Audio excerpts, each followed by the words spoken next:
सत्यम शिवम सुंदरम। क्या किसी को पता है कि ये कहाँ से आया?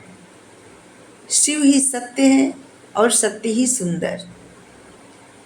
चित्रकूट जिले के राजापुर नामक गांव में आत्माराम दुबे के यहाँ एक बालक पैदा होता है, जो कि अपनी माता हुलसी के गर्भ में 12 महीने तक था।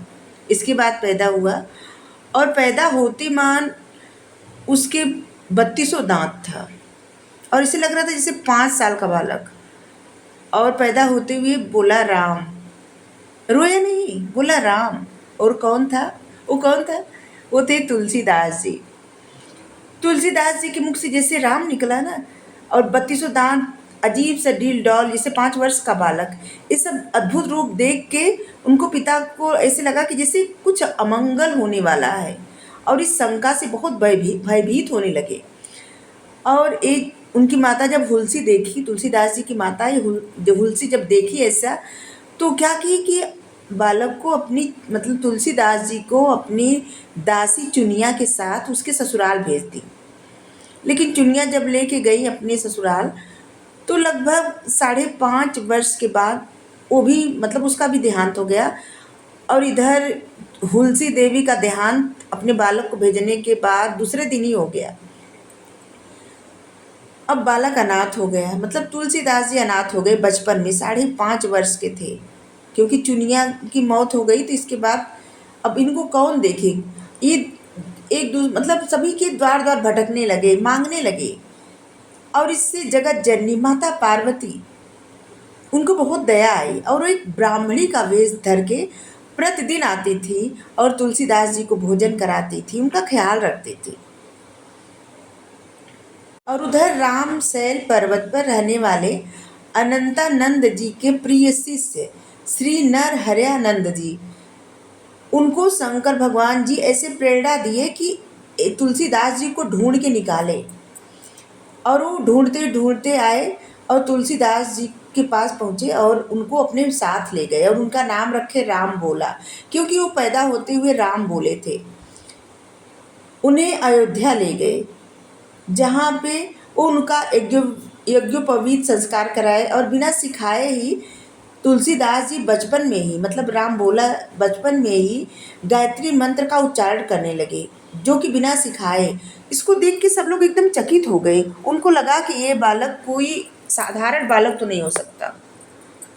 इसके बाद श्री नरहरि जी जो हैं, वैष्णव के 5 संस्कार जो होते हैं, उन्होंने उस 5 संस्कार को राम बोला को राम मंत्र की दीक्षा दी। अयोध्या में ही रहकर विद्या विद्या अध्ययन कराने लगे राम बोला को। राम बोला की बुद्धि बहुत अच्छी थी, मतलब जो चीज़ें उनको पढ़ाई जाती थी वो भी उनको याद हो जाती थी, जो नहीं पढ़ाई जाती थी वो भी उनको पता हो जाती थी। एक बार अपने गुरु के मुख से ऐसे जैसे जो भी सुनते थे ना, उनको याद हो जाता था, कंठस्थ हो जाता था।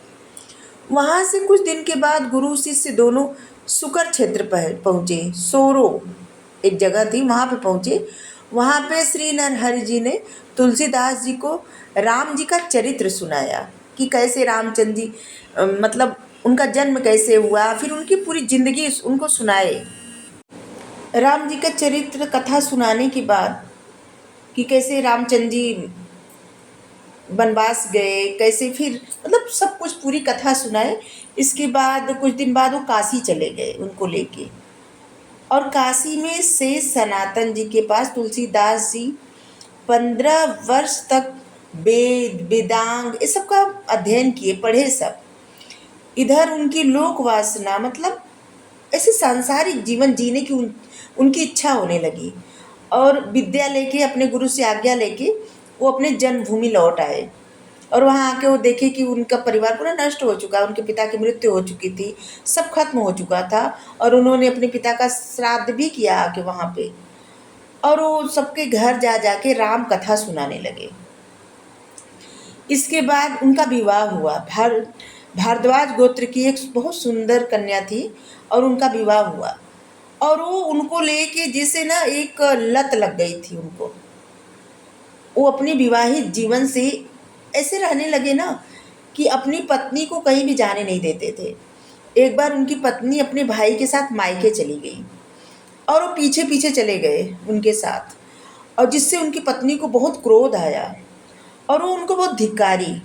वो ऐसे बताई उन सबको, कही कि मेरे हाड़ मांस के शरीर से तुमको इतनी आसक्ति है, इसकी आधी आसक्ति अगर तुम भगवान के नाम से करते तो तुम्हारा बेड़ा पार हो जाता।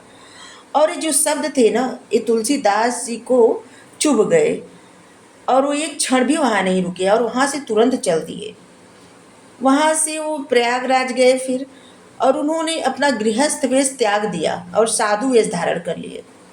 इसके बाद वो तीर्थाटन करने काशी गए। वहाँ मानसरोवर के पास काकभुसुंडी जी के दर्शन किए।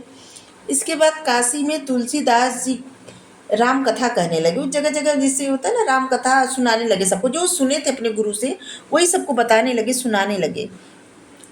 फिर वहाँ एक दिन, मतलब ऐसे कहा जाता है कि हमें कई कथा सुने थे कि तुलसीदास जी रोज शौच को जाते थे तो थोड़ा पानी बच जाता था और वो एक पेड़ में डाल देते थे, और ऐसा उन्होंने 12-14 वर्ष तक किया लगातार। और जिससे एक प्रेत वहाँ से प्रकट हुआ और वो प्रेत ऐसे बोला कि हम तुम्हारे उस जल से हमको मुक्ति मिल रही है और तुम कुछ मांगना चाहते हो तो मांगो। तब तुलसीदास जी कहते हैं कि भगवान का पता बता दो। तो कहते हैं भगवान का पता तो मुझे नहीं पता, अगर भगवान का पता रहता तो मुक्त न हो जाते। लेकिन हाँ, हनुमान जी का पता हम बता सकते हैं, क्योंकि हनुमान जी जहाँ रहते हैं वहाँ प्रेत नहीं रह सकते, और इसीलिए उनका पता हम बता सकते हैं। वो प्रेत बताता है उनसे कि तुम जो कथा कहते हो ना, उसी कथा में वो आते हैं और बहुत दीनहीन वेश धारण करके आते हैं। तब एक दिन तुलसीदास जी कथा करते वक्त देख लिए वैसे, और जाके हनुमान जी के दर्शन किए और फिर उनसे विनती करने लगे हनुमान जी से कि श्री रघुनाथ जी का दर्शन करा दीजिए, प्रार्थना करने लगे। हनुमान जी ने कहा कि तुम्हें चित्रकूट में ही रामचंद्र जी के दर्शन हो सकते हैं। इस पर तुलसीदास जी चित्रकूट फिर गए और चित्रकूट जाके उन्होंने राम घाट पर अपना आसन जमाया, वहाँ पे अपना रहने लगे। एक दिन प्रदक्षिणा करने निकले वहाँ पे, जैसे होता है ना कि घूमा जाता है, तो प्रदक्षिणा जब कर रहे थे तो उनको ऐसे दिखा कि एक सुंदर राजकुमार, दो सुंदर सुंदर राजकुमार घोड़ों पर सवार होके जा रहे हैं और हाथों में धनुष बाण लिए हुए हैं। तुलसीदास जी जब ये स्वरूप देखे तो बहुत मुग्ध हो गए, लेकिन वो पहचान नहीं पाए कि कौन है। पीछे से हनुमान जी ने आके उनको बताया कि तुम पहचाने क्यों नहीं, वही तो भगवान थे। तो हनुमान जी, तुलसीदास जी को बहुत ज़्यादा पछतावा हुआ, तो हनुमान जी उन्हें सांत्वना दिए और कहे कि कल प्रातः काल फिर से दर्शन होंगे प्रभु के। फिर मौनी अमावस्या के बुधवार के दिन उनके सामने भगवान श्री रामचंद्र जी प्रकट हुए। उन्होंने एक छोटे से बालक का रूप धारण किया हुआ था, और तुलसीदास जी जहाँ पे चंदन घिसते थे बैठ के, जहाँ पे अपना धुनी रमाते थे, चंदन घिसते थे, वहीं पे आए और बोले कि बाबा हमें भी चंदन लगाओ। तो हनुमान जी सोचे कि इस बार भी तुलसीदास जी दर्शन नहीं कर पाएंगे, पहचान नहीं पाएंगे भगवान जी को, और वो एक तोते का रूप धारण करते हैं और वहाँ पे यही बोलते हैं कि चित्रकूट के घाट पर भई संतन की भीड़, तुलसीदास चंदन घिसे तिलक देत रघुबीर। तुलसीदास जी इस अद्भुत छवि को देख के अपने शरीर को सुध भूल गए, एकदम भूल गए कि वो क्या है, क्या कर रहे हैं। भगवान ने अपने हाथों से चंदन लिया और अपने मस्तक पर भी लगाए और तुलसीदास जी के मस्तक पर भी लगाए, और फिर अंतर ध्यान हो गए, चले गए वहाँ से। फिर एक दिन हनुमान जी तुलसीदास जी को आज्ञा दिए अयोध्या जाने के लिए, और उन दिनों प्रयागराज में माघ मेला चल रहा था। वहाँ कुछ दिन वो ठहरे। फिर पर्व के छठवें दिन एक बट वृक्ष के नीचे भारद्वाज और यज्ञवल्क्य मुनि के दर्शन हुए उनको। वहाँ उस समय वही कथा हो रही थी जो उन्होंने अपने गुरु से सुने थे। उन्होंने सुकर क्षेत्र में भी अपने गुरु से वही कथा सुनी थी। वहाँ से वे काशी चले आए, मतलब अपने गुरु से क्या सुने थे, रामचरित, राम जी का पूरा चरित्र। वहाँ से इसके बाद वो काशी आए और वहाँ पे प्रहलाद घाट पर एक ब्राह्मण के घर रहने लगे। वहाँ उनके अंदर कवित्व शक्ति का जैसे लगा ना कि उनको वो एक कवि बन गए। ठीक है, एक भक्त का लक्षण होता है कवि, कविता, भजन, क्योंकि भक्ति में ना गायन अपने आप आ जाता है, कविता अपने आप आ जाती है। तो उनको लगा कि वो कवि बन गए और वो संस्कृत में पद्य की रचना करने लगे। परंतु वो दिन में जितने पद्य की रचना करते थे, रात में सब लुप्त हो जाते थे, सब खो जाते थे। होता है ना, कागज पे लिखे और रात में मिट गया। ऐसी घटना उनके साथ रोज होने लगी। 8वें दिन तुलसीदास जी को स्वप्न आया। फिर आठवें दिन तुलसीदास जी को एक स्वप्न आया।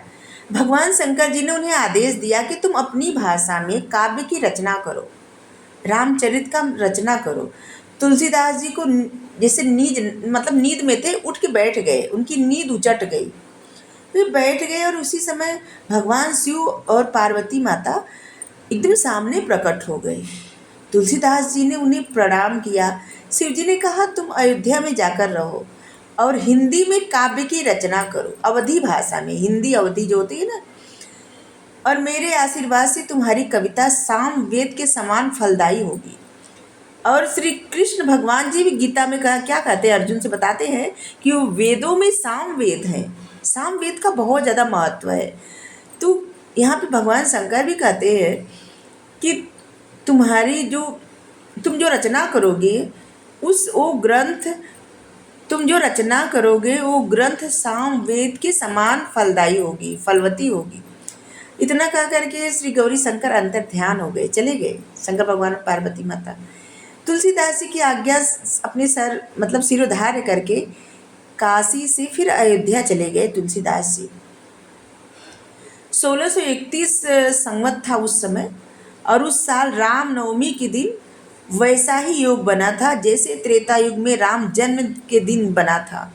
उसी दिन प्रातःकाल श्री तुलसीदास जी ने श्री रामचरितमानस रचना की, जैसे प्रारंभ किए, उसी दिन से स्टार्ट किए लिखना। 2 वर्ष 7 महीने 26 दिन में एक ग्रंथ पूरा किए और 1633 के मार्गशीर्ष माघ के महीने में शुक्ल पक्ष में राम विवाह के दिन 7 कांड पूर्ण हो गया था उनका। इसके बाद भगवान शंकर जी ने आज्ञा दी तुलसीदास जी को कि वो काशी आए, अयोध्या से फिर काशी आए। वहाँ पे उन्होंने भगवान विश्वनाथ और माता अन्नपूर्णा को रामचरितमानस का ये पाठ सुनाया, एक ग्रंथ सुनाया है, गा के सब सुनाया है। रात को पुस्तक श्री विश्वनाथ जी के मंदिर में रख दी और सवेरे जब वो पट खोले ना, तो उस पर यही लिखा हुआ था, सत्यम शिवम सुंदरम, सत्य ही शिव है और शिव ही सुंदर है। और उसके नीचे भगवान शंकर जी का हस्ताक्षर था, उनका सही था, उसी सही हस्ताक्षर होता है। उसी समय वहाँ उपस्थित सभी लोग सत्यम शिवम सुंदरम ऐसे आवाज़ उनके कानों में गूंजने लगी और सभी लोग बोलने भी लगे, सबके कानों में गूंजने लगी और वही सब दोहराने लगे। लेकिन काशी के कुछ पंडित लोग थे और उनके मन में बहुत ईर्ष्या उत्पन्न हुई और वो दल बांध के इकट्ठा होते हैं ना, कुछ लोग इकट्ठे होके, होता है कि किसी को अगर किसी की बुराई करना हो या किसी के काम में विघ्न डालना हो, तो कुछ लोग इकट्ठे होके परेशान करना शुरू कर देते हैं। तो यहाँ पे भी यही हुआ, कुछ लोग इकट्ठे होके परेशान करना शुरू कर दिए और उनके पुस्तक को नष्ट करने के लिए तमाम प्रयत्न करने लगे। और वो पुस्तक चुराने के लिए, इस ग्रंथ को चुराने के लिए 2 चोरों को नियुक्त किए। और जब चोर गए कुटिया के आसपास, देखी कि 2 वीर धनुष बाण हाथों में लेके पहरा दे रहे हैं तुलसीदास जी के, और वे बहुत सुंदर थे। और वो कौन थे? भगवान रामचंद्र जी और श्री लक्ष्मण जी पहरा दे रहे थे। जब तुलसीदास जी को ये बात पता चली, क्योंकि चोरों ने उस वक्त चोरी करना छोड़ दिए और वो भगवान की शरण में चले गए, उनकी सद्बुद्धि आ गई उनको। कोई भी ऐसा हो सकता है कि जो भगवान का साक्षात दर्शन कर ले, तो क्या वो बुरा कर्म करेगा? नहीं करेगा। जब ये बात तुलसीदास जी को पता चली कि भगवान उनकी खातिर पहरा दे रहे हैं, तो उनको बहुत बुरा लगा। वो बोले कि हम भगवान के सुख का कारण ना हो कि उनके दुख का कारण हो रहे हैं, भगवान पहरा दे रहे हैं। और उन्होंने अपनी कुटिया में जितना सामान था ना, सब लुटा दिए। और जो पुस्तक उन्होंने लिखा था वो अपने मित्र टोडरमल के यहाँ रख दिए थे। उस समय अकबर शासक था और टोडरमल के बारे में आप सब पढ़े होंगे। टोडरमल के बारे में कभी हम बताएंगे। टोडरमल के यहाँ रख दिए। इसके बाद उन्होंने उसकी दूसरी प्रत लिखी और उसी के आधार पर उन्होंने प्रतिलिपियाँ तैयार की और उसी पुस्तक में जोड़ने लगे और इसका प्रचार प्रसार भी दिनों दिन बढ़ने लगा। फिर इधर के जो पंडित थे, पंडितों को कुछ मतलब फिर देखने लगे, उनको कोई उपाय नहीं सूझने लगा कि वो क्या करें। तो वो श्री मधुसूदन सरस्वती जी को उस पुस्तक को देखने की प्रेरणा किए। उनको लगा कि वो इस पुस्तक में मतलब नकार देंगे। वो बहुत विद्वान थे मधुसूदन सरस्वती जी। श्री मधुसूदन सरस्वती जी उसे देखकर बड़ी प्रसन्नता प्रकट की और उस पर अपनी सहमत भी दे दी, लिख दी कि, और वो क्या लिखे थे, आनंद कानने हंसमियं मस्त तुलसी तरु कविता मंजरी भाति राम भ्रमर भूषिता। कुछ अगर गलती हो गलत क्षमा करिएगा, संस्कृत हमको ज़्यादा नहीं आती। और ऐसे ही उन्होंने लिखा था कि इस काशी रूपी आनंद वन में तुलसीदास चलता फिरता तुलसी का पौधा है। उसकी कविता रूपी मंजरी बहुत सुंदर है जिस पर श्री राम रूपी भंवरा सदा मंडराया करता है। ऐसे लिखे थे। ये जो है ना, इसका अर्थ है यही। पंडितों को इस पर भी सब्र नहीं हुआ और तब उन्होंने इस पुस्तक की परीक्षा लेने का एक उपाय सोचा और भगवान विश्वनाथ के सामने उन्होंने वेद रखे सबसे ऊपर और उसके नीचे शास्त्र, शास्त्रों के नीचे पुराण, मतलब रामचरितमानस को सबसे नीचे दबा दिए और मंदिर का पट बंद कर दिया। मतलब सारे दरवाजे बंद करके ताला लगा लिए। और सब जब प्रातःकाल वो मंदिर खोले तो वो शर्त रखे थे, अगर रामचरितमानस ऊपर आ गया तो वही समझा जाएगा कि ये ग्रंथ है सर्वोत्तम। तो जब प्रातःकाल मंदिर खोला गया तो लोगों ने देखे कि श्री रामचरितमानस वेदों के ऊपर रखा हुआ था। अब तो पंडित लोगों को बहुत लज्जा हुई। उन्होंने तुलसीदास जी से क्षमा मांगी और भक्ति में मतलब उनके चरण छुए। तुलसीदास जी अब 80 घाट पर रहने लगे। रात को एक दिन कलयुग ऐसे मूर्ति का रूप धारण करके उनके पास आया और मतलब मनुष्य बन के आ गया था और उन्हें ऐसे सताने लगा, बहुत परेशान करने लगा। तब गोस्वामी तुलसीदास जी उस समय बहुत परेशान हो गए और वो हनुमान जी को याद करने लगे। हनुमान जी तब उन्हें याद दिलाए और उनसे कहे कि आप विनय पद की रचना करिए। तब गोस्वामी तुलसीदास जी विनय पत्रिका लिखे, भगवान के चरणों में फिर उनको समर्पित कर दिए। श्री राम ने उस पर अपने हस्ताक्षर भी किए हैं विनय पत्रिका पर, जो कि तुलसीदास जी को निर्भय कर दिए थे कलयुग से। श्रावण मास के कृष्ण तृतीया को शनिवार को 80 घाट पर ही तुलसीदास जी राम राम कहते हुए अपने शरीर को त्याग दिए। लेकिन हम सब के घरों में सभी के यहाँ रामचरितमानस का पाठ हमेशा किसी न किसी के यहाँ होता रहता है और ये एक ऐसा स्तंभ है कि जिससे राम नाम की महिमा का पता चलता है और तुलसीदास जी की भक्ति का पता चलता है। Thank you so much. जय सिया राम। राधे राधे।